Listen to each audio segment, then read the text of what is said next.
Mga kapuso, nailhan na sa kapulisan ang mga responsable sa pag-ambush patay sa hipi sa police station sa lungsod sa Poro sa isla sa Camotes kagahapon sa hapon. Kalambigitan sa trabaho o mga personal nga dumot ang gitutukan karon nga motibo sa maong krimen. Ano ang report? Naka-half-mast karon ang Philippine flag sa Cebu Provincial Police Office agi og pagbangutan sa insidente sa ambush kagahapon sa hapon nga mipatay sa hepe sa Poro Police Station.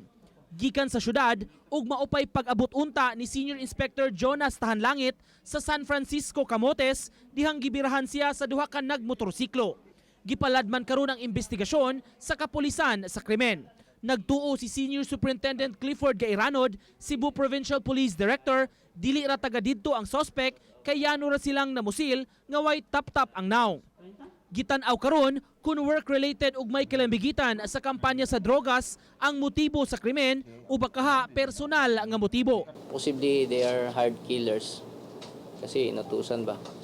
Dati kasi si Ibita, kasi dati to si Tanlangit, and until now he is providing some of our intelligence mga reports tsaka mga kung sino yung mga updates.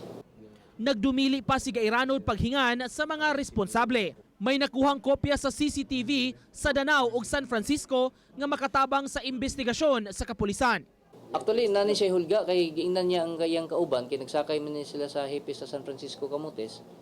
Nga di gyud sila moagig Danao kay kanang initado kuno kay sila dito. Kanang halin na kuno kay sila dito. Tambag sa police official sa ilang mga sakop padayong magmatngon kay aminado silang delikado gyud ang trabaho.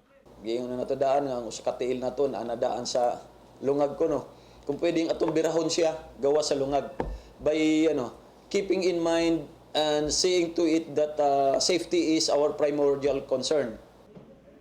Karong buntag, nadala na sa usa ka funeraria dinhi sa Dakbayan sa Sugbo ang patayng lawas ni Tahanlangit.